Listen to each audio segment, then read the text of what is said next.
राजनीतिक दल से जुड़े हुए जो सत्ता में रहते हैं वो भी कहते हैं कि हम बदलाव लाते हैं, लेकिन आप कहते हैं कि राजनीतिक बदलाव से केवल समाज का बदलाव नहीं हो सकता है।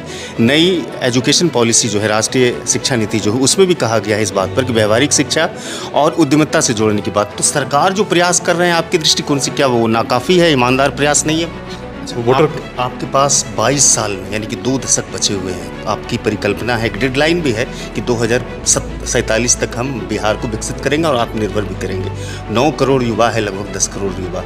और युवा, जैसा मैंने पहले कहा कि जब तक आपकी इस मुहिम में ईमानदारी से कोशिश नहीं करेंगे तब तक बदलाव नहीं होगा। इतना कम समय 2 दशक में पूरे बिहार को उस पुराने गौरवशाली बिहार में परिवर्तित कर पाएंगे सर? अच्छा, बिहार में लेट्स इंस्पायर बिहार पर कभी कभी चर्चा भी होती है और सुर्खियाँ भी होती है और आप पर कहीं ना कहीं निशाना भी साधा जाता है। कहते हैं बिहार में विकास वैभव सर लेट्स इंस्पायर के माध्यम से कहीं ना कहीं वो चुनाव या राजनीति को एक मजबूत पटल पर लाने की कोशिश कर रहे हैं। क्या ये बातें सत्य है कि राजनीति में आप आना चाहते हैं, चुनाव लड़ना चाहते हैं, इस तरह की बातें हैं? हमारे साथ मोबाइल के फ्रेम में लेट्स इंस्पायर बिहार के पुरोधा कह सकते हैं विकास वैभव सर हैं, IPS अधिकारी हैं। सर, जिस मुहिम के साथ आपने शुरुआत की है बिहार बदलने को लेकर के, आत्मनिर्भर और विकसित बिहार बनाने को लेकर के, 3 थीम है आपका, उद्यमिता, समता और शिक्षा। और ये तीनों थीम की जब हम विश्लेषणात्मक रूप से चर्चा करते हैं तो तीनों आज पूरे बिहार में बहुत ही सबसे ख़राब स्थिति में है। ऊपर से हमारी पर कैपिटा इनकम जो है प्रतिमाह महज 5,000 रुपया है। ये युवाओं का प्रदेश है बिहार, और युवाओं को इस अभियान में जब तक नहीं जुड़ेंगे युवा, तो ये अभियान भी सफल नहीं हो पाएगा। ये बड़ा चैलेंजेस नहीं लगता है कि आप उस गौरवशाली बिहार की तरफ पूरे बिहार को लौटाना चाहते हैं? ये कितना पॉसिबल है? देखिए, चुनौतीपूर्ण तो बहुत है। जैसा कि आपने पर कैपिटा इनकम की बात की, केवल 5,000 है। सिक्किम में 48,000 है, दिल्ली में 38 है, तेलंगाना में 29 है। अन्य राज्यों की आप बात करेंगे तो हम पाएंगे हम सबसे पीछे हैं। और जो वर्तमान ग्रोथ रेट बिहार का है, उससे अगर कैलकुलेट भी करें मैथमेटिकली, तो 5 वर्षों में यदि हम 15% की ग्रोथ रेट भी मेंटेन करते हैं तो केवल 10,000 एक व्यक्ति का पर कैपिटा इनकम होगा। 1 दशक में केवल 20,000 होगा। अन्य राज्य कितने आगे जा चुके होंगे। तो पलायन यदि रुकना है और विकसित भारत को हमको निर्मित करना है तो निश्चित सी बात है बिहार को विकसित करना नितांत आवश्यक है, बड़ी चुनौती है। और इसमें यदि जिस प्रकार से आज हम जाति के नाम पर, संप्रदाय के नाम पर, लिंग भेद, विचारधाराओं के मतभेद में संघर्ष करते हैं, आपस में उलझते हैं, यदि ऐसा ही चलता रहा तो निश्चित सी बात है ये बहुत कठिन होगा। लेकिन यदि हम एक क्रांति लाने का प्रयास करें शिक्षा के क्षेत्र में, हर बिहारवासी शिक्षित हो, उसको उत्कृष्ट शिक्षा हम दे सकें और स्किल्ड हो ताकि अपने लिए रोजगार का सृजन कर सके। केवल जॉब सीकर नहीं, बड़ी संख्या में thought leaders, entrepreneurs, job creators, इसको बनाने के लिए हमारी शिक्षा जो नीति का प्रयास भी है, दृष्टि भी है, उसको हम वास्तव में लागू करें तो एक बड़ा परिवर्तन संभव हो सकता है। और यदि हम विकसित होना चाहते हैं तो इसके अतिरिक्त दूसरा कोई उपाय नहीं है। तो यदि हम बात करें केवल सरकारी नौकरी की तो 1% से अधिक लोगों को तो दी नहीं जा सकती। तो इसके लिए हमारे यूथ को तैयार करना होगा। लेट्स इंस्पायर बिहार में पिछले 4 वर्षों से इन्हीं संदेशों के साथ और बिहार के गौरवशाली अतीत को समझाते हुए कि तब यदि हम अग्रणी थे तो कारण हमारी दृष्टि थी। तो चुनौती बहुत बड़ी निश्चित है, लेकिन मैं इसलिए इसे मानता हूँ क्योंकि बिहार में क्षमता भी असीम रही है। प्राचीन काल को यदि हम देखेंगे, उसी को हम आधार मानते हैं जो हमें प्रेरित कर सकती हो। तो उसमें हम पाते हैं कि जब रोड नहीं थे, टेक्नोलॉजी ऐसी नहीं थी, सूचना के तंत्र ऐसे नहीं थे, तब तो हम अखंड भारत के साम्राज्य के निर्माता थे। उस काल में जब ऑक्सफोर्ड और कैम्ब्रिज की कल्पना नहीं थी, हमारे पूर्वजों ने विक्रमशिला को, नालंदा को तब स्थापित किया था। तो जब तब कर सकते थे, जब संसाधन ऐसे नहीं थे, तो आज तो उससे अधिक कर ही सकते हैं। यदि हम शिक्षा की बात करें तो निश्चित सी बात है बिहार में हम काफ़ी पिछड़े हैं। लेकिन यदि हम प्रतिभाशाली छात्रों की बात करें तो हम पाते हैं कि बिहार के बहुत छात्र बहुत अच्छा कर रहे हैं, लेकिन अधिकांश वैसे छात्र जो आज बिहार के बाहर हैं।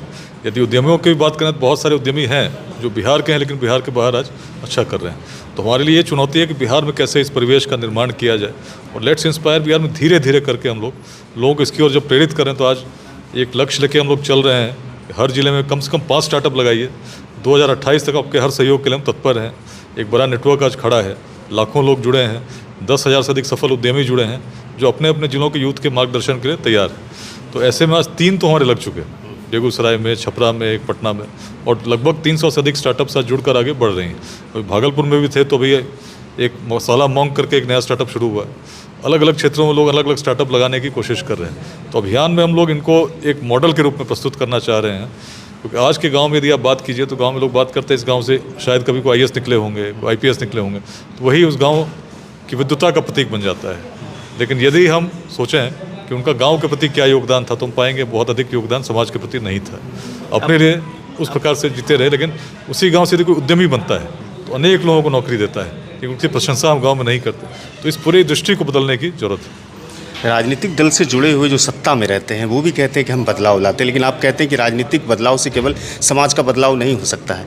नई एजुकेशन पॉलिसी जो है, राष्ट्रीय शिक्षा नीति जो है, उसमें भी कहा गया है इस बात पर कि व्यवहारिक शिक्षा और उद्यमिता से जोड़ने की बात। तो सरकार जो प्रयास कर रहे हैं आपके दृष्टिकोण से, क्या वो नाकाफ़ी है, ईमानदार प्रयास नहीं है? नहीं, देखिए, सरकार जो प्रयास करे, प्रयास तो निश्चित रूप से समाज के हित में है और कर, लेकिन समाज की स्थिति को आप देखिए। जो मैंने स्टैटिस्टिक्स की आपको बात कही, आज 15% से भी हम बढ़ते हैं तो भी 10 साल में पलायन की समस्या कहीं दूर दूर तक जाती हुई तब तक नहीं दिखती जब एक बड़ी क्रांति बिहार में ना आ जाए। स्टार्टअप्स की, रेवोल्यूशन की, एंटरप्रेन्योरशिप की और नए एम्प्लॉयमेंट क्रिएट करने की ओर जब नहीं बढ़ेंगे तो निश्चित सी बात, यदि व्यक्ति को दिल्ली में आज 38,000 मिलते हैं औसत और बिहार में केवल 5 ही हज़ार कमा पा रहा है, तो व्यक्ति दिल्ली की ओर जाएगा ही। तो इकोनॉमी में एक रिवाइवल उस प्रकार का लाना, उसमें सुदृढ़ीकरण करना एक बहुत बड़ी चुनौती है। और ये तभी होगा जब आप कुछ नया सृजन करते हैं, कुछ नया बनाते हैं, नए थॉट्स के साथ कुछ नए एंटरप्राइजेस सेटअप करते हैं जो आपकी इकोनॉमी को और आगे ले जाते हैं। तो we have to take a big leap, जो बिहार की आवश्यकता है। लेकिन इसके बारे में यदि आप देखेंगे तो अधिकांश दल उस रूप में नहीं सोच रहे। जो भी आज राजनीति कर रहे हैं तो उनका यदि लक्ष्य आप देखेंगे तो केवल कहीं ना कहीं चुनाव जीतने तक इसलिए सीमित है क्योंकि यही उनका अस्तित्व है। और ऐसे में जो समाज हमारा बटा हुआ है जाति के नाम पर, संप्रदाय के नाम पर, उनकी भी व्यवस्था ये है कि उनको भी इसी बटे हुए समाज में राजनीति करनी है। तो यदि उम्मीदवारों के चयन का भी समय आएगा तो निश्चित बात से ऐसे व्यक्ति को नहीं चुनेंगे जो योग्य हो, ईमानदार हो, लेकिन उस जाति को जिसके वोटर नहीं है। अच्छा, वो वोटर आपके पास 22 साल में, यानी कि 2 दशक बचे हुए हैं। आपकी परिकल्पना है, एक डेडलाइन भी है कि 2047 तक हम बिहार को विकसित करेंगे और आत्मनिर्भर भी करेंगे। 9 करोड़ युवा है, लगभग 10 करोड़ युवा।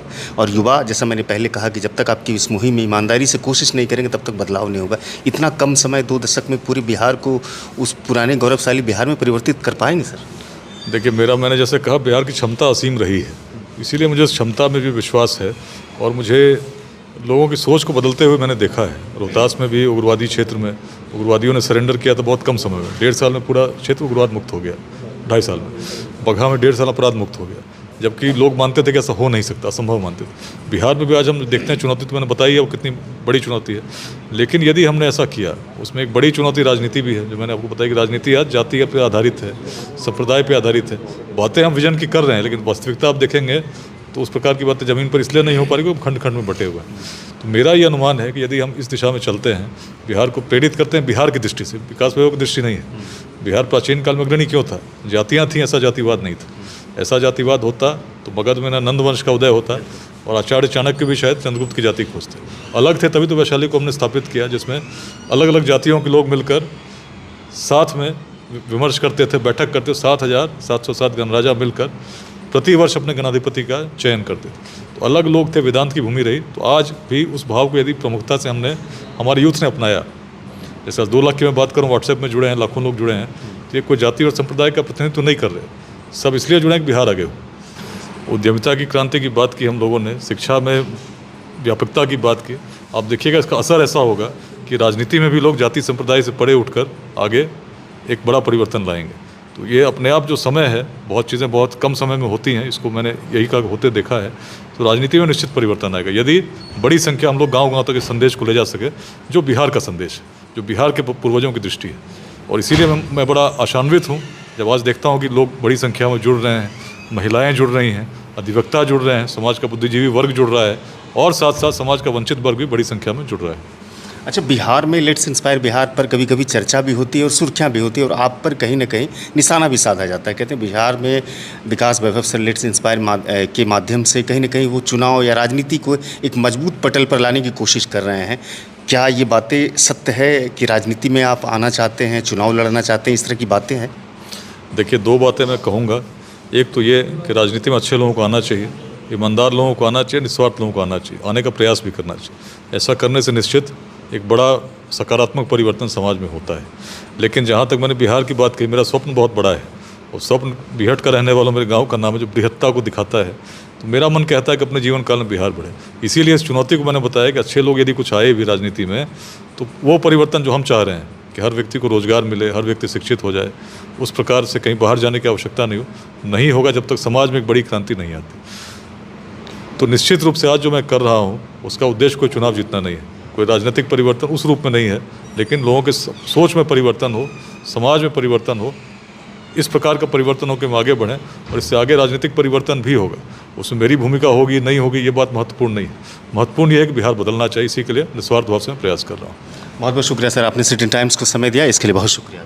धन्यवाद। विकास वैभव सर को आपने सुना, जो लेट्स इंस्पायर बिहार के माध्यम से पूरे बिहार में लोगों को जागरूक कर रहे हैं, अलग जगा रहे हैं कि परिवर्तन होना चाहिए और परिवर्तन के लिए हम सब कहीं ना कहीं इसके लिए भागीदार बने, तभी लेट्स इंस्पायर बिहार हो पाएगा। फिलहाल इस वीडियो को लोगों तक पहुंचाइएगा।